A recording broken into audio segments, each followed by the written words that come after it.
The Black Mousquetaire legend of France. Richard Harris Barham. François-Xavier Auguste was a gay mousquetaire, the pride of the camp, the delight of the fair. He demeaned so distinct and so debonair, and shrugged with a grace so recurrent and rare, and he twirled his moustache with so charming an air, his moustaches I should say, because he depare, and, in short, showed so much of the true savoir-faire, all the ladies in Paris were wont to declare, that could anyone draw them from Dion's strict law, into what Mrs. Ramsbottom calls a fox paw, it would be François-Xavier Auguste de Saint-Foy.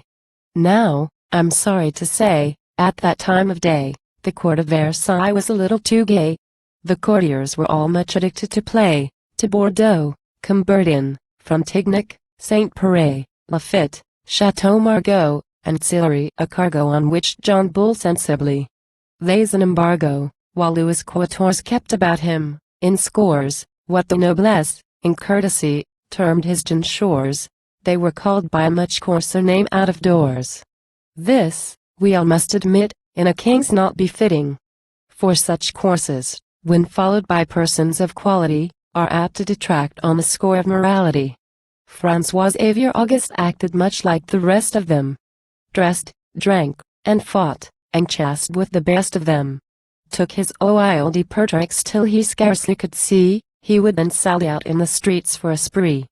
His rapier he'd draw, pink a bourgeois, a word which the English translate Johnny Raw, for you're a thorough French courtier, whenever the foot he's in, thinks it prime fun to astonish a citizen.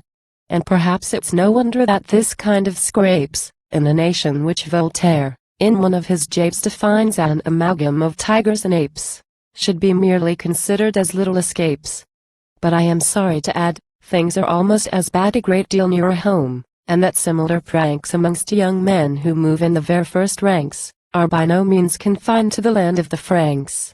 Be this as it will, in the general, still, though blame him we must, it is really but just to our lively young friend, François-Xavier Auguste, to say, that howe'er well known his faults were, at his bacchanal parties he always drank fair, and, when gambling his worst, always played on the square, so that, being much more of pigeon than rook, he lost large sums at faro, a game like blind hookey, and continued to lose, and to give IOUs, till he lost e'en the credit he had with the Jews.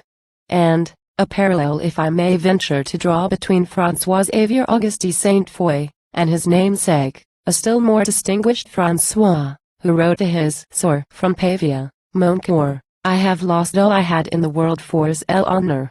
So Saint-Foy might have wrote no dissimilar note, Vive la bagatelle. Tal Georges Guy, idem semper I've lost all I had in the world but, my temper. From the very beginning, indeed of his sinning, his air was so cheerful, his manners so winning, that once he prevailed or his friends coined the tale for him, on the bailiff who nabbed him, himself to go bail for him. Well, we know in these cases your crabs and deuce aces are wont to promote frequent changes of places. Town doctors, indeed, are most apt to declare that there's nothing so good as the pure country air, where never exhaustion of person, or purse, in an invalid cramps him, and sets him a-cursing. A habit, I'm very much grieved at divulging, François-Xavier Auguste was too prone to indulge in. But what could be done? It's clear as the sun, that, though nothing's more easy than say cut and run, yet a guardsman can't live without some sort of fun, and I or you, if we'd nothing to do, should soon find ourselves looking remarkably blue. And, since no one denies what's so plain to all eyes, it won't, I am sure, create any surprise, that reflections like these have reduced to despair François-Xavier Auguste, the gay black mousquetaire. Patience par force. He considered, of course, but in vain. He could hit on no sort of resource. Love? Liquor? Law? Loo? They would each of them do. There's excitement enough in all four, but in none he could hope to get on sans l'argent, that is money. Love? No. Ladies like little cadeau from a suitor. Liquor?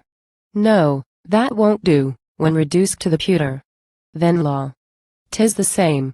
It's a very fine game, but the fees and delays of the courts are a shame, as Lord Brougham says himself, who's a very great name, though the Times made it clear he was perfectly lost in his classic attempt at translating Demosthenes. and don't know his particles.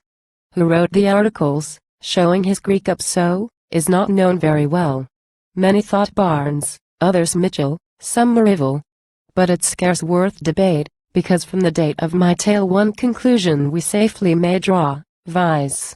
'Twas not Francois Xavier Auguste de Saint Foy. Lou? No. That he had tried. 'Twas, in fact, his weak side, but required more than any a purse well supplied. Love? Liquor? Law? Lou? No. 'Tis all the same story. Stay. I have it, ma foi. That sodes bobs. There is glory. Away with dull care. Vive le roi. Vive la guerre. Peste. I'd almost forgot I'm a black mousquetaire. When a man is like me, sans six sous, sans souci, a bankrupt in purse, and in character worse, with a shocking bad hat, and his credit at zero, what on earth can he hope to become, but a hero? What a famous thought this is. I'll go as Ulysses of old did, like him I'll see manners and no countries. Cut Paris, and gaming, and throats in the Low Countries. So said, and so done, he arranged his affairs, and was off like a shot to his black mousquetaires. Now it happened just then that Field Marshal Turenne was a good deal in want of some active young men, to fill up the gaps which through sundry mishaps, had been made in his ranks by a certain great Conde, a general unrivaled, at least in his own day, whose valour was such, that he did not care much if he fought with the French, or the Spaniards, or Dutch, a fact which has stamped him a rather cool hand, being nearly related to Louis le Grand. It had been all the same had that king been his brother. He fought sometimes with one, and sometimes with another. For war, so exciting, he took such delight in, he did not care whom he fought, so he was fighting. And, as I've just said, had amused himself then by tickling the tail of Field Marshal Turenne. Since which, the Field Marshal's most pressing concern was to tickle some other chief's tail in his turn. What a fine thing a battle is! Not one of those which one saw at the late Mr. Andrew Ducrow's, where a dozen of scene shifters, drawn up in rows, would a dozen more scene shifters boldly oppose, taking great care their blows did not injure their foes, and alike, save in color and cut of their clothes, which were varied, to give more effect to tableau, while Stickney the Great flung the gauntlet to fate, and made us all tremble, so gallantly did he come on to encounter bold General Whitcomb, but a real good fight, like Pultowa, or Lutzen, which Gustavus the Great ended all his disputes in, or that which Sawaro engaged without boots in, or Dettingen, Fontenoy, Blenheim, or Minden, or the one Mr. Campbell describes, Herhenlinden, where the sun was low, the ground all over snow, and dark as midwinter the swift Isers flow, till its color was altered by General Moreau, while the big drum was heard in the dead of the night, which rattled the bard out of bed in a fright, and he ran up the steeple to look at the fight. 'Twasn't just such another one, names only bother one, Dutch ones indeed are sufficient to smother one, in the Netherlands somewhere, I cannot say where, suffice it that their La Fortune de Guerre gave a cast of her calling to our mousquetaire. One fine morning, in short, Francois Xavier Auguste, after making some scores of his foes bit the dust, got a mouthful himself of the very same crust, and though, as the bard says, no law is more just than fantasy artifices, so they called fiery soldados at Rome, art sua perir, yet fate did not draw this poetical law to its fullest extent in the case of Saint Foy. His good genius most probably found out some flaw, and diverted the shot from some deadlier spot to a bone which, I think, to the best of my memory, is called by professional men those femoris. And the ball being one of those named from its shape, and some fancied resemblance it bears to the grape, Saint Foy went down, with a groan and a frown, and a hole in his small clothes the size of a crown. Staggered a bit by this palpable hit, he turned on his face, and went off in a fit. Yes. A battle is a very fine thing while you're fighting. These same ups and downs are so very exciting. But a somber sight is a battlefield to the sad survivor's sorrowing eye, where those, who scorned to fly or yield, in one promiscuous carnage lie. When the cannon's roar is heard no more, and the thick dun smoke has rolled away, and the victor comes for a last survey of the well-fought field of yesterday. No triumphs flush that haughty brow, no proud exulting look is there, His eagle glance is humbled now, as, earthward bend, in anxious care it seeks the form whose stalwart pride but yestermorn was by his side. And there it lies, on yonder bank of corses, which themselves had breath but yestermorn, now cold and dank, with other dews than those of death. Powerless as it had ne'er been borne the hand that clasped us, yestermorn. And there are widows wandering there, that roam the blood-besprinkled plain, and listen in their dumb despair for sounds they ne'er may hear again. One word, however faint and low, a groan, were music now. And this is glory. Fame. But, pshaw! Miss Muse, you're growing sentimental. Besides, such things we never saw.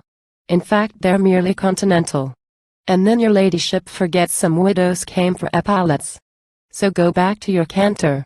For one, I declare, is now fumbling about our capsized Mousquetaire, a beetle-browed hag, with a knife in a bag, and an old tattered bonnet which, thrown back, discloses the ginger complexion, and one of those noses peculiar to females named Levy and Moses, such as nervous folks still, when they come in their way, shun, old vixen-faced tramps of the Hebrew persuasion. You remember, I trust, Francois Xavier Auguste, had uncommon fine limbs, and a very fine bust. Now there's something, I cannot tell what it may be, about good-looking gentlemen turned 23, above all when laid up with a wound in the knee, which affects female hearts in no common degree, with emotions in which many feelings combine, very easy to fancy, though hard to define. Ugly or pretty, stupid or witty, young or old, they experience in country or city, what's clearly not love, yet it's warmer than pity, and some such a feeling, no doubt, 'tis that stays the hand you may see that old Jezebel raise, armed with the blade, so oft used in her trade the horrible calling and now she is plying, despoiling the dead, and dispatching the dying. For these nimble conveyancers, after such battles, regarding as treasure trove all goods and chattels, think not, in perusing and settling the titles, so safe as 6 inches of steel in the vitals. Now don't make a joke of the feeling I spoke of. For, as sure as you were born, that same feeling, whate'er it may be, saves the life of the young Mousquetaire. The knife, that was lay veiled erewhile at his throat, is employed now in ripping the lace from his coat, and from what, I suppose, I must call his culotte. And his pockets, no doubt, being turned inside out, that his mouthwire and gloves may be put up the spout, for of coin, you may well conceive, all she can do fails to ferret out even a single cu. As a muscular giant would handle an elf, the virago at last lifts the soldier himself, and, like a she-Samson, at length lays him down in a hospital formed in the neighboring town. I am not very sure, but I think 'twas Namur. And there she now leaves him, expecting a cure. Canto 2. I abominate physic. I care not who knows that there's nothing on earth I detest like a dose that yellowish-green looking fluid, whose hue I consider extremely unpleasant to view, with its sickly appearance, that trenches so near on what Homer defines the complexion of fear. Chlorondios, I mean, a nasty pale green, though for want of some word that may better avail, I presume, our translators have rendered it pale. For consider the cheeks of those well-booted Greeks. Their Egyptian descent was a question of weeks. Their complexion, of course, like a half-decayed leek's. And you'll see in an instant the thing that I mean in it. A Greek face in a funk had a good deal of green in it. I repeat, I abominate physic. But then, if folks will go campaigning about with such men as the great Prince de Conde and Marshal Turenne, they may fairly expect to be now and then checked by a bullet, or saber cut. Then their best solace is found, I admit, in green potions and boluses. So, of course, I don't blame Saint Foy wounded and lame, if he swallowed a decent quant. Suff. Of the same. Though I'm told, in such cases, it's not the French plan to pour in their drastics as fast as they can, the practice of many an English savant, but to let off a man with a little tisane, and gently to chafe the patella knee-pan. Oh, woman! Sir Walter observes, when the brow's wrung with pain, what a ministering angel art thou! Thou single quotartia ministering angel in no less degree, I can boldly assert, when the pain's in the knee, and medical friction is, past contradiction, much better performed by a she than a he. A fact which, indeed, comes within my own knowledge, for I well recollect, when a youngster at college, and, therefore, can quote a surgeon of note, Mr. Grosvenor of Oxford, who not only wrote on the subject a very fine treatise, but, still as his patients came in, certain soft-handed Phyllises were at once set to work on their legs, arms, and backs, and rubbed out their complaints in a couple of cracks. Now, they say, to this day, when sick people can't pay on the continent, many of this kind of nurses attend, without any demand on their purses. And these females, some old, others still in their teens, some call sisters of charity, others bigwins. They don't take the vows, but, half nun and half lay, attend you, and when you've got better, they say, you're exceedingly welcome. There's nothing to pay. Our task is now done. You are able to run. We never take money. We cure you for fun. Then they drop you a quartzy, and wish you good day, and go off to cure somebody else the same way. A great many of these, at the date of my tale, in Namur walk the hospitals, workhouse and jail. Among them was one, a most sweet demi nun, her cheek pensive and pale, tresses bright as the sun, not carroty, no, though you'd fancy you saw burnt such looks as the Greeks loved, which moderns call auburn. These were partially seen through the veil which they wore all, her teeth were of pearl, and her lips were of coral, her eyelashes silken.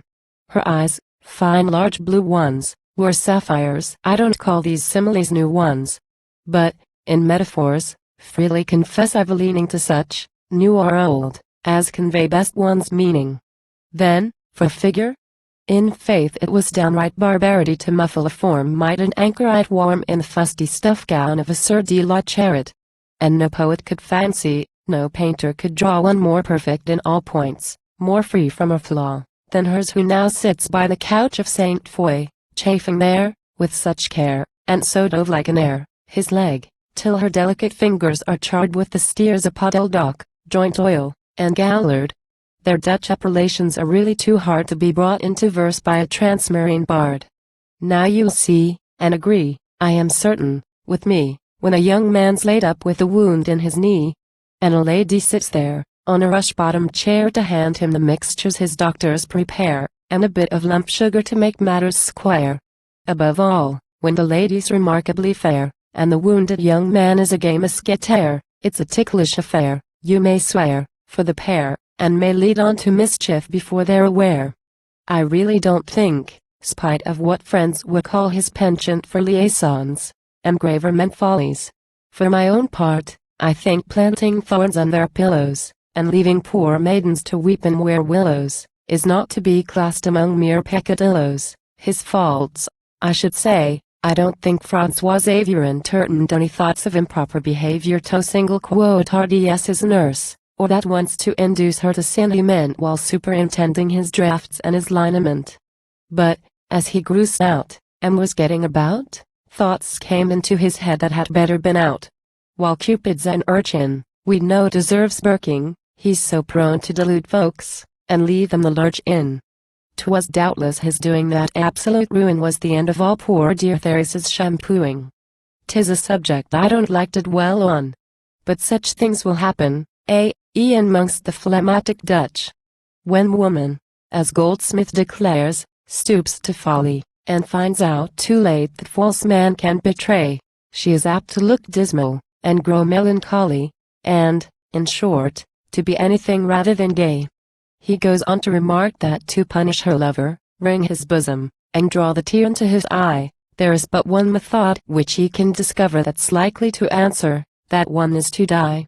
He's wrong, the wan and withering cheek, the thin lips, pale, and drawn apart, the dim yet tearless eyes, that speak the misery of the breaking heart, the wasted form, this enfeebled tone that whispering mocks the pitying ear, this imploring glance is heavenward thrown as heedless, helpless, hopeless here. These wring the false one's heart enough, if made of penetrable stuff. And poor Therese thus pines and decays, till, stung with remorse, Saint Foy takes a post-chaise with, for wheelers, 2 bays, and, for leaders, 2 greys, and soon reaches France, by the help of relays. Flying shabily off from the side of his victim, and driving as fast as if old Nick had kicked him. She, poor sinner, grows thinner and thinner, leaves off eating breakfast, and luncheon, and dinner, till you'd really suppose she could have nothing in her. One evening, 'twas just as the clock struck 11, they saw she'd been sinking fast ever since 7, she breathed one deep sigh, threw one look up to heaven, and all was o'er. Poor Therese was no more, she was gone. The last breath that she managed to draw escaped in one half-uttered word, 'twas Saint Foy. Who can fly from himself? Bitter cares when you feel 'em, are not cured by travel, as Horace says, Clem non animum mutans qui currunt transmere. It's climate, not mind, that by roaming men vary. Remorse for temptation to which you have yielded, is a shadow you can't sell, as Peter Schlemiel did his. It haunts you forever in bed and at board, in your dreams, and you can't find, it seems, any proof that a guilty man ever yet snored. It is much if he slumbers at all, which but few, Francois Xavier Auguste was an instance, can do. Indeed, from the time he committed the crime which cut off poor Sister Therese in her prime, he was not the same man that he had been. His plan was quite changed. In wild freaks he no more led the van. He'd scarce sleep a wink in a week, but sit thinking, from company shrinking. He quite gave up drinking at the mess table, too, where now seldom he came. Fish, fricassee, fricandeau, potage, or game, didn't know truffs, or turbot la crme, no. He still shook his head, it was always the same, still he never complained that the cook was to blame. 'Twas his appetite failed him, no matter how rare and recurrent the dish, how delicious the fare, what he used to like best he no longer could bear. But he'd sit there and stare with an air of despair. Took no care, but would wear boots that wanted repair. Such a shirt too. You'd think he'd no linen to spare. He omitted to shave. He neglected his hair, and looked more like a guy than a gay Mousquetaire. One thing, above all, most excited remark. In the evening he seldom sat long after dark. Not that then, as of yore, he'd go out for a lark with his friends. But when they, after taking calf, would have broiled bones and kidneys brought in on a tray, which I own I consider a very good way, if a man's not dyspeptic, to wind up the day, no persuasion on earth could induce him to stay. But he'd take up his candlestick, just nod his head, by way of good evening, and walk off to bed. Yet even when there he seemed no better off, for he'd wheeze, and he'd sneeze, and he'd hem, and he'd cough, and they'd hear him all night, sometimes, sobbing outright, while his valet, who often endeavored to peep, declared that his master was never asleep, but would sigh, and would groan, slap his forehead, and weep. That about 10 o'clock his door he would lock, and then never would open it, let who would knock. He had heard him, he said, sometimes jump out of bed, and talk as if speaking to one who was dead. He'd groan, and he'd moan, in so piteous a tone, begging some one or other to let him alone, that it really would soften the heart of a stone to hear him exclaim so, and call upon heaven then. The bother began always just at 11. Francois Xavier Auguste, as I've told you before, I believe was a popular man in his corps, and his comrades, not one of whom knew of the nun, now began to consult what was best to be done. Count Cordon Bleu and the Sieur de la Roe confessed they did not know at all what to do, but the Chevalier Hippolyte Hector Killy Alphonse Stanislas Émile de Grandville made a fervent appeal to the zeal they must feel for their friend, so distinguished an officer, Zwiel. The first thing, he said, was to find out the matter that bored their poor friend so, and caused all this clatter, mort de ma vie. Here he took some rappy single quote, be the cause what it may, he shall tell it to me. He was right. Sure enough, in a couple of days he worms out the whole story of Sister Therese, now entombed, poor dear soul, in some Dutch Père Lachaise. But the worst thing of all, Francois Xavier declares, is, whenever I've taken my candle upstairs, there's Therese sitting there, upon one of those chairs. Such a frown, too, she wears, and so frightfully glares, that I'm really prevented from saying my prate single quote while an odor, the very reverse of perfume, more like rhubarb or senna, pervades the whole room. Hector Achilles Stanislaus Emil, when he heard him talk so, felt an odd sort of feel. Not that he cared for ghosts, he was far too genteel. Still a queerish sensation came on when he saw him, whom, for fun, they'd, by way of a pun on his person and principles, nicknamed Sansfoy, a man whom they had, you see, marked as a seducee, in his horns, all at once, so completely to draw, and to talk of a ghost with such manifest awe. It excited the Chevalier Granville's surprise. He shrugged up his shoulders, he turned up his eyes, and he thought with himself that he could not do less than lay the whole matter before the whole mess. Repetition's detestable. So, as you were best able, paint to yourself the effect at the mess table, how the bold brigadiers pricked up their ears, and received the account, some with fears, some with sneers. How the Sieur de la Roe essayed to count cordon bleu, ma foi, si est bien drôle, Monseigneur, what say you? How Count Cordon Bleu declared he thought so too. How the colonel affirmed that the case was quite new. How the captains and majors began to lay wagers how far the ghost part of the story was true. How, at last, when asked what was the best thing to do, everybody was silent, for nobody knew. And how, in the end, they said, no one could deal with the matter so well, from his prudence and zeal, as the gentleman who was the first to reveal this strange story, viz. Hippolyte Hector Achilles Alphonse Stanislaus Emile de Granville. I need scarcely relate the plans, little and great, which came into the Chevalier Hippolyte's pate to rescue his friend from his terrible foes, those mischievous imps, whom the world, I suppose from extravagant notions respecting their hue, has strangely agreed to denominate blue, inasmuch as his schemes were of no more avail than those he had, early in life, found to fail, when he strove to lay salt on some little bird's tail. In vain did he try with strong waters to ply his friend, on the ground that he never could spy such a thing as a ghost, with a drop in his eye. Saint Foy never would drink now unless he was dry. Besides, what the vulgar call sucking the monkey has much less effect on a man when he's funky. In vain did he strive to detain him at table till his dark hour was over. He never was able, save once, when at mess, with that sort of address, which the British call humbug, and Frenchmen finesse, it's blarney in Irish, I don't know the Scotch, he fell to admiring his friend's English watch. He examined the face, and the back of the case, and the young lady's portrait there, done on enamel, he saw by the likeness was one of the family. Cried superb. Magnifique.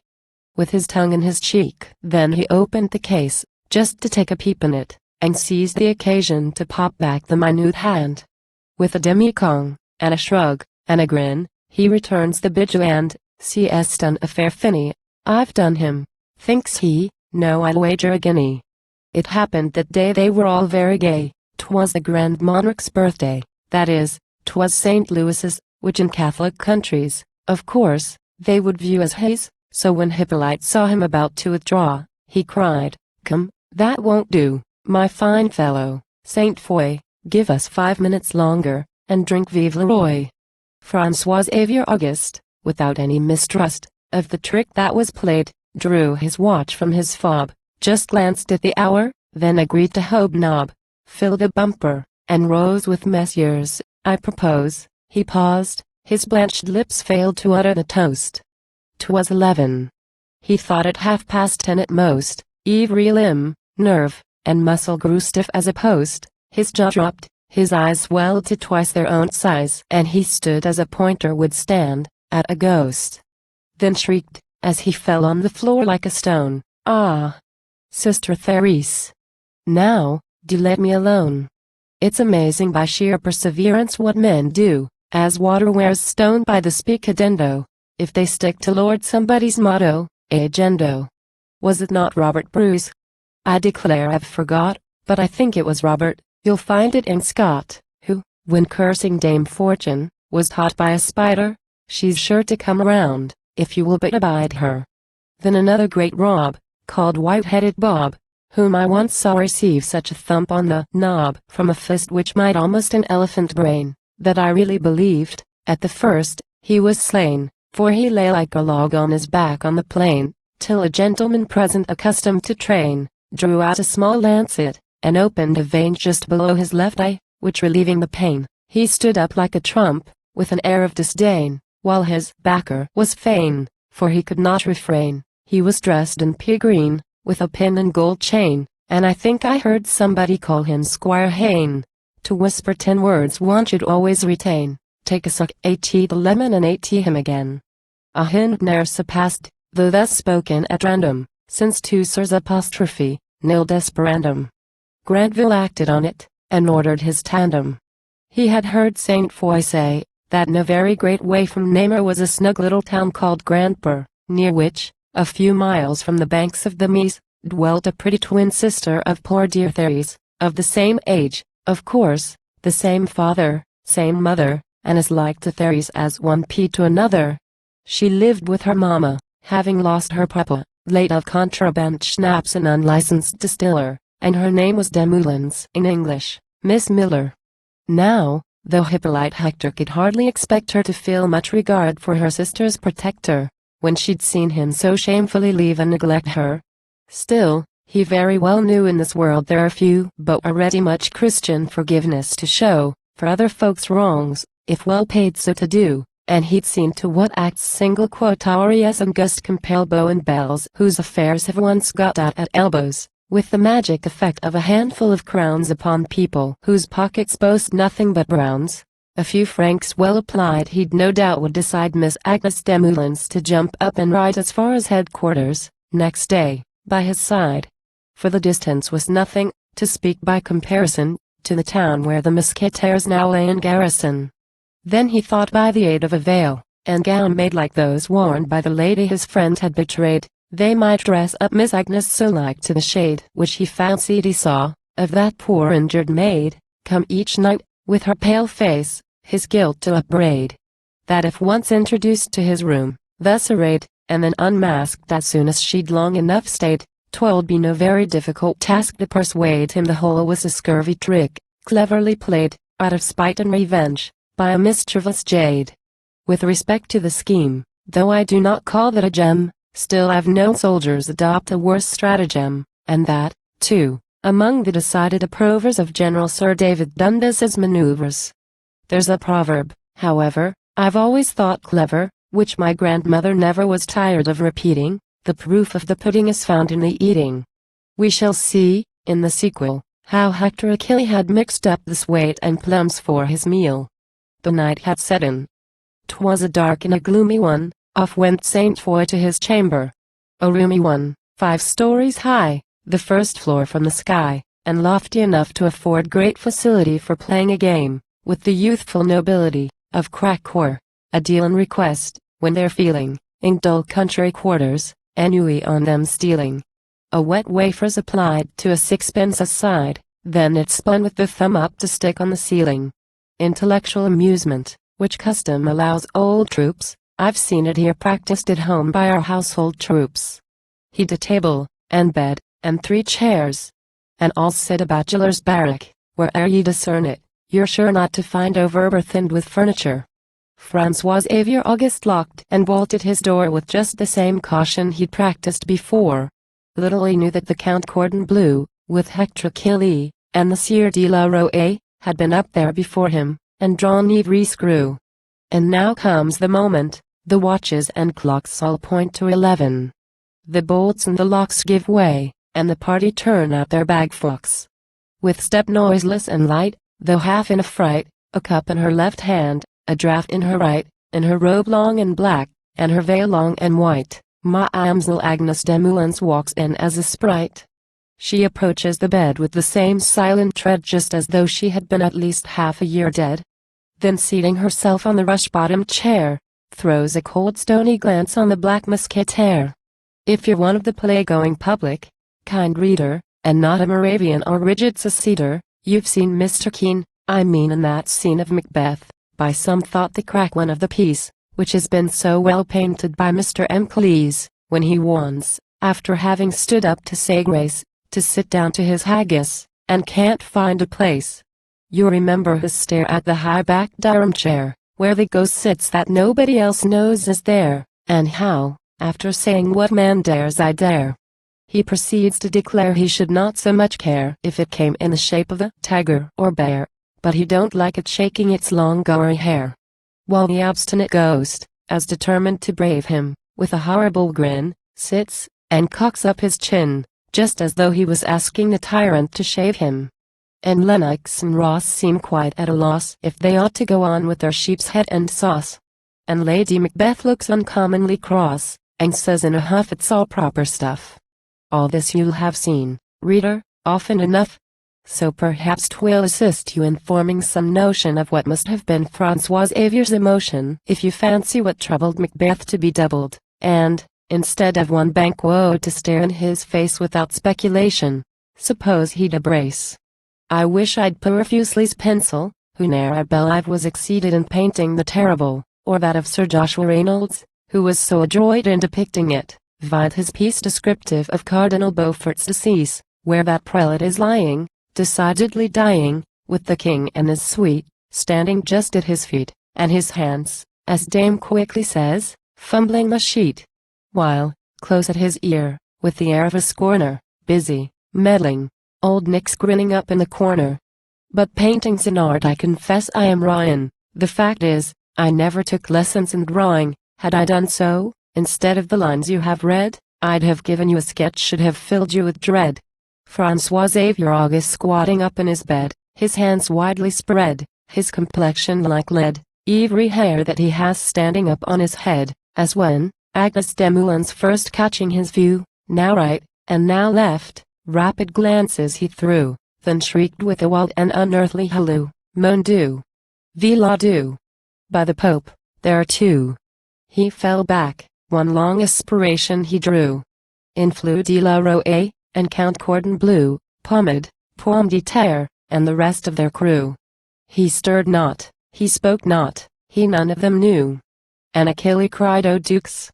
I fear by his looks, our friend, Francois Xavier, has popped off the hooks. 'Twas too true. Meilleur. It was done. He had ended his earthly career, he had gone off at once with a flea in his ear. The black Mousquetaire was as dead as small beer. L'envoi.